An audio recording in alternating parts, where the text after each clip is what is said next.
तो मैं हूं सौरभ कुमार और द पॉलिटिकल सौरभ में आपका स्वागत है। दोस्तों आज हम जानेंगे पॉलिटिकल साइंस क्लास 12 का चैप्टर 7 के बारे में, यानी समकालीन विश्व में सुरक्षा के बारे में। तो दोस्तों जिन्होंने चैनल को सब्सक्राइब नहीं किया है, चैनल को सब्सक्राइब करके बेल आइकन जरूर दबा दें। और दोस्तों यह वीडियो पार्ट 3 है, यानी पार्ट 1 और 2 दो पार्ट में वीडियो ऑलरेडी आ चुकी है। तो जिन्होंने नहीं देखा है वो वाला पहला पार्ट तो जाकर जरूर देख लीजिएगा, लिंक आपको नीचे डिस्क्रिप्शन बॉक्स में मिल जाएगा। तो दोस्तों यह पार्ट 3 है समकालीन विश्व में सुरक्षा का। तो अगला वीडियो भी आपको नीचे डिस्क्रिप्शन बॉक्स में मिल जाएगा, इसका ऑब्जेक्टिव भी। तो दोस्तों जिन्होंने चैनल को सब्सक्राइब नहीं किया है, चैनल को सब्सक्राइब करके बेल आइकन जरूर दबा दें और दोस्तों में वीडियो को शेयर जरूर करें। तो चलिए शुरू करते हैं।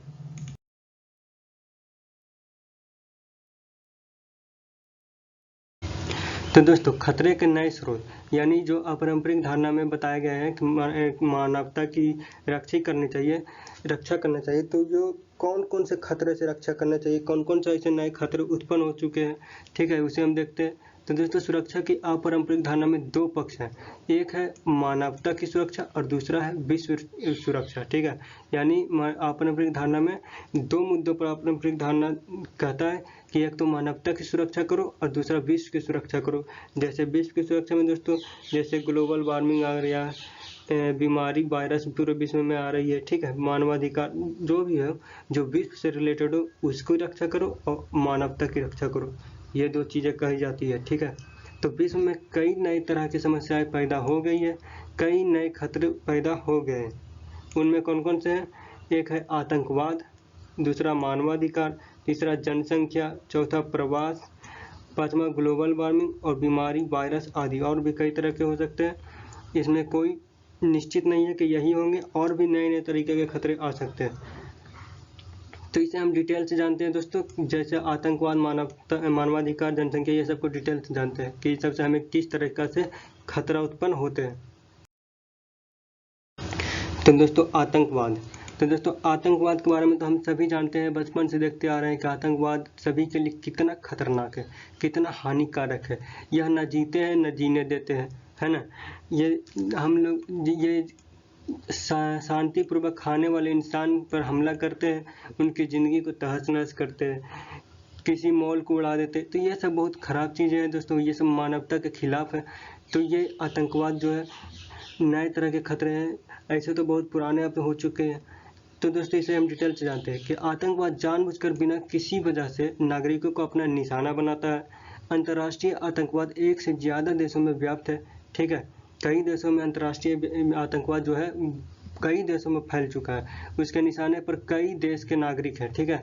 अगर कोई राजनीतिक विषय स्थिति नापसंद हो, यानी कहने का अर्थ है कि अगर इन आतंकवादियों को किसी भी राजनीतिक जो विषय है, कोई भी अगर नेता कोई किसी नए डिसीजन पर जा रहा है और इसको पसंद ना हो, तो यह आतंकवादी समूह उसे बल प्रयोग अथवा बल प्रयोग की धमकी देकर क्या करता है, उसे बदलना चाहते हैं।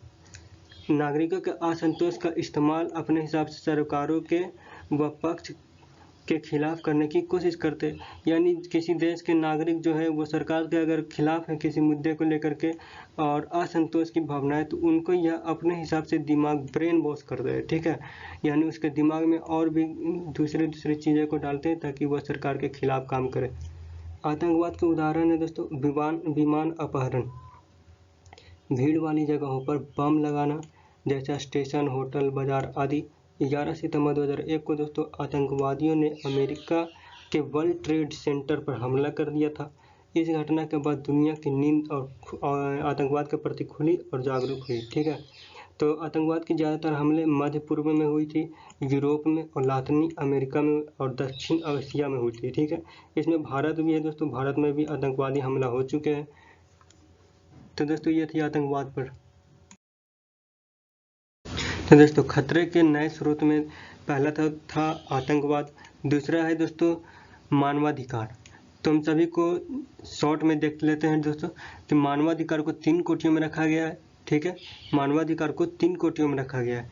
पहला है राजनीतिक अधिकारों की अभिव्यक्ति एवं सभा करने की, यानी राजनीतिक अधिकारों की है जिसमें अभिव्यक्ति की आज़ादी हो एवं सभा करने की आज़ादी हो। वहीं दूसरा है आर्थिक और सामाजिक अधिकारों की। वहीं तीसरा है दोस्तों उपनिवेशीकृत जनता अथवा जातीय और मूलवासी अल्पसंख्यक के अधिकार। तो मानवाधिकार के ये 3 कोटि हैं जो रखा गया है, ठीक है। मानवाधिकार को इन्हीं 3 कोटियों में रखा गया है। तो दोस्तों 1990 के दशक में कुछ घटनाएं हुई थी, जैसे रवांडा में जनसंहार हुआ था, भारी जनसंहार हुआ था। वहीं कुवैत पर इराक ने हमला कर दिया था। फिर पूर्वी तिमोर में, ठीक है, पूर्वी तिमोर में इंडोनेशियाई सेना के रक्तपात के कारण दुनिया भर में यह बात चल रही थी, यानी पूर्वी तिमोर में इंडोनेशियाई सेना के रक्तपात हो रही थी और उसी कारण दुनिया भर में यह बात चल रही थी कि संयुक्त राष्ट्र संघ को मानवाधिकारों में हस्तक्षेप करना चाहिए या नहीं करना चाहिए, ठीक है। मानवाधिकार का मतलब दोस्तों देखिए एकदम सीधा सीधा मानवा यानी मानव के अधिकार, ठीक है, इसकी यह आज़ादी के लिए काम करता है कि मानव के जो अधिकार है उसमें लोगों को आज़ादी हो, ठीक है, चाहे आर्थिक तौर पर, राजनीतिक तौर पर या उपनिवेशकृत तौर पर, ठीक है।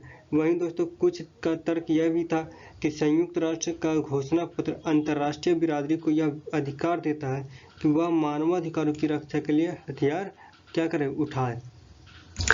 यानी दोस्तों संयुक्त राष्ट्र का जो घोषणा पत्र था उसमें कुछ लोगों का यह तर्क था कि अंतर्राष्ट्रीय बिरादरी को यह अधिकार देता है, कौन, अंतर्राष्ट्रीय बिरादरी को यह अधिकार देता है, कौन देता है, संयुक्त राष्ट्र का घोषणा पत्र। कुछ लोगों का यही कहना है कि मानवाधिकारों की रक्षा के लिए वह हथियार उठाए। तो दोस्तों यह थी मानवाधिकार। अब आगे देखते हैं हम शरणार्थियों के बारे में। दोस्तों खतरे के नए स्रोत में एक है वैश्विक निर्धनता भी, यानी विश्व की आबादी 800 करोड़ हो चुकी है, ठीक है। इसी साल 2023 में विश्व की आबादी 800 करोड़ हो चुकी है और 21वीं सदी के मध्य तक 1000 करोड़, यानी 21वीं सदी के मध्य तक 1000 करोड़ होने की संभावना है। क्या, विश्व की आबादी, ठीक है, पूरी दुनिया की आबादी। तो ऐसे में दोस्तों धनी देशों की जनसंख्या घट रही है, धनी देशों की जनसंख्या घट रही है, वहीं गरीब देशों की जनसंख्या बढ़ रही है। ऐसे में अमीर हो रहे हैं और गरीब हो रहे हैं। जहाँ जिस देश में जनसंख्या बढ़ रही है उस देश में सभी चीज़ों को लेकर के भारी कंपटीशन का दौर चल रहा है और ऐसे में गरीब और गरीब होता जा रहा है। वहीं दोस्तों अगला शरणार्थी, यानी नए स्रोत में एक शरणार्थी भी आ चुकी है, जैसे कि दक्षिणी गोलार्ध के देशों से लोग बेहतर जीवन, आर्थिक अवसरों की तलाश में पलायन कर रहे हैं। यानी दोस्तों पलायन की समस्या भी दिन ब दिन बढ़ती जा रही है। दोस्तों जो दक्षिणी गोलार्ध है उनके देशों से लोग बेहतर जीवन जीने के लिए, वहाँ के जीवन अच्छा ना होने के कारण और भी बेहतर जीवन जीने के लिए, अच्छे जीवन जीने के लिए, आर्थिक अवसरों के लिए, रोजगार न मिलने के कारण वह क्या कर रहे हैं, पलायन कर रहे हैं रोजगार की तलाश में, ठीक है।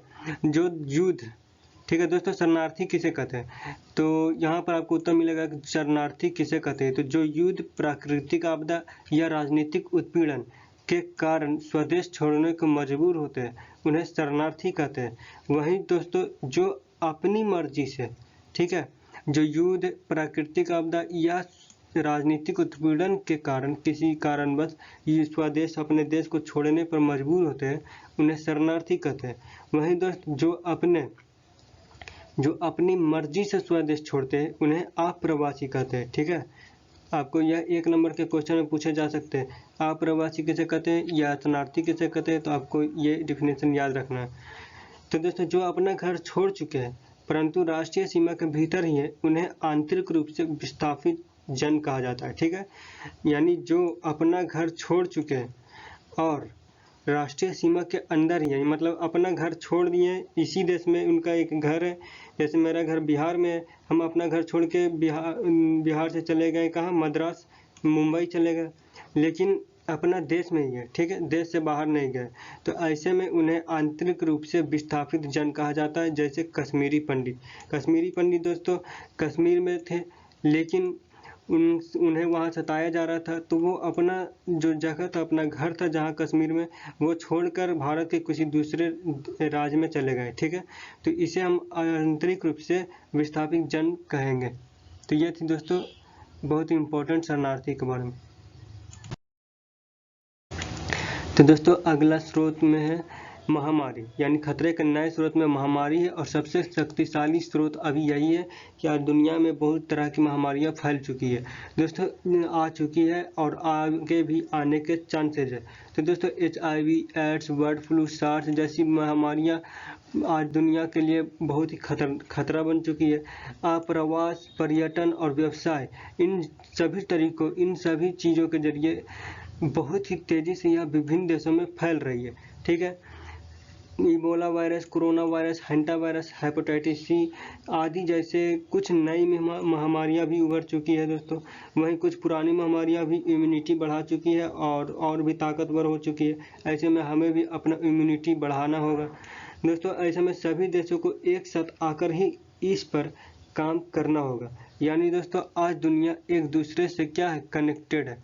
आज दुनिया एक दूसरे से कनेक्टेड है और ऐसे में सभी देशों को एक दूसरे से मिलकर ही काम करना होगा। अगर कोई अमेरिका में रह रहा है दोस्तों और वहाँ कोई बीमारी आ चुकी है, तो जो अमेरिकी भारतीय या भी कोई भी है वो यहाँ किसी चीज़ को घूमने आया, अगर कोई अमेरिकी घूमने आया ताजमहल, तो वह बीमारी उसके जरिए इंडिया में भी आ सकती है। अगर चाइना में कोई बीमारी है तो वो वहाँ से अगर किसी चीज़ के मुद्दे पर मतलब घूमने फिरने आया होगा या फिर कोई काम से आया होगा इंडिया, तो वो बीमारी उसके साथ इंडिया में आ सकती है। तो ऐसे में दोस्तों आज सभी देश कनेक्टेड हैं और ऐसे में सभी मिलकर ही काम करना होगा सभी लोगों को, क्योंकि आज जो बात है दोस्तों वो है ये कि आज पर्यटन करना बहुत ही आसान हो चुका है। एक देश से दूसरे देश आना जाना बहुत ही आम हो चुकी है। तो ऐसे में बीमारियां भी फैलने की चांसेस बहुत ज़्यादा बढ़ चुकी है। तो दोस्तों ये सभी जो थे सुरक्षा की अपारंपरिक धारणा को दर्शाते हैं। तो ये थी दोस्तों खतरे के नए स्रोत, जिसे हमें आज नए दुनिया में देखना है और इससे जीतना है।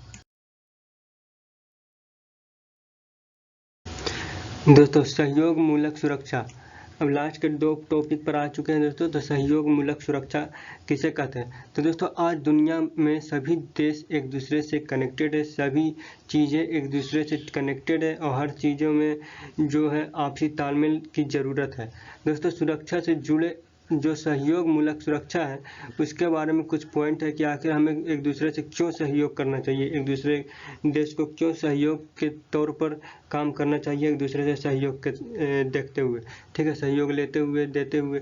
तो दोस्तों सुरक्षा से जुड़े अनेक मामलों में सभी देशों की आपसी सहयोग की ज़रूरत है, जैसे गरीबी मिटाने के लिए, तेल वस्तुओं की आपूर्ति बढ़ाने, अप्रवासियों तथा शरणार्थियों की आवाजाही प्रबंधन तथा महामारी के नियंत्रण में सैन्य बल कुछ भी नहीं कर सकते हैं दोस्तों। ठीक है, इन जितनी चीज़ों को मैंने बताया उस सभी चीज़ों में सैन्य बल कुछ नहीं कर सकता। सैन्य बल का काम क्या है? सिर्फ युद्ध लड़ना। किसी मुद्दे पर युद्ध हुआ तो उस पर युद्ध लड़ना और उसके अलावा वह कुछ नहीं कर सकता। न वो गरीबी मिटा सकता, न वह वस्तुओं की आपूर्ति बढ़ा सकता, न वह अप्रवासियों और शरणार्थियों की आवाजाही पर रोक लगा सकता है, न महामारी को वह नियंत्रण कर सकता है। ठीक है, तो सैन्य बल इस मामले में कुछ भी नहीं कर सकता। तो इस स्थिति में दोस्तों आपसी सहयोग बहुत ही जरूरी हो जाता है। ठीक है, पूरी दुनिया दोस्तों के लिए सही यही होगा दोस्तों कि अंतर्राष्ट्रीय सहयोग से ही अपने नियम बनाए, ठीक है, नीतियां बनाए। ठीक है, सहयोग मूलक सुरक्षा में अंतर्राष्ट्रीय व राष्ट्रीय स्तर की अन्य संस्थाएं जैसे अंतर्राष्ट्रीय संगठन, एमनेस्टी इंटरनेशनल, रेड क्रॉस, निजी संगठन, विश्व बैंक, WHO जिसे वर्ल्ड हेल्थ ऑर्गेनाइजेशन कहा जाता है, धार्मिक संगठन, मजदूर संगठन, सामाजिक और विकास संगठन आदि जितने भी संगठन है सभी शामिल हो सकते हैं किसमें? सहयोग मूलक सुरक्षा में। किसमें? सहयोग मूलक सुरक्षा में ये सभी शामिल हो सकते हैं और अपने अपने जो विचार रख सकते हैं। सहयोग मूलक सुरक्षा में दोस्तों अंतिम उपाय के रूप में ही बल प्रयोग को किया जा सकता है। ठीक है, अंतिम उपाय मतलब कि सभी उपाय अगर बंद हो गए, बातचीत के सारे रास्ते बंद हो गए, तभी किसी चीज़ पर बल प्रयोग की अनुमति हो सकती है सहयोग मूलक सुरक्षा में। तो दोस्तों यह थी सहयोग मूलक सुरक्षा, जिसका काम बस इतना है, जिसका कहना कि सभी सहयोग से पूरी दुनिया को हित में काम करें। ठीक है, एक दूसरे देश को एक दूसरे से सहयोग लेना चाहिए। तो आइए दोस्तों इस चैप्टर का लास्ट टॉपिक है भारत और सुरक्षा की रणनीतियाँ, ठीक है, भारत और सुरक्षा की रणनीतियाँ। तो इसे हम देखते हैं 4 टॉपिक में यह बटा हुआ है दोस्तों। इसके कुछ 4 भाग हैं। जैसे दोस्तों भारत में को जो है कि पारंपरिक और अपारंपरिक दोनों तरह के खतरों का सामना करना पड़ता है, ठीक है। भारत को पारंपरिक तौर पर जो युद्ध होते हैं वो भी सामना करना पड़ता है, जिसमें पाकिस्तान और चाइना तंग करते रहता है।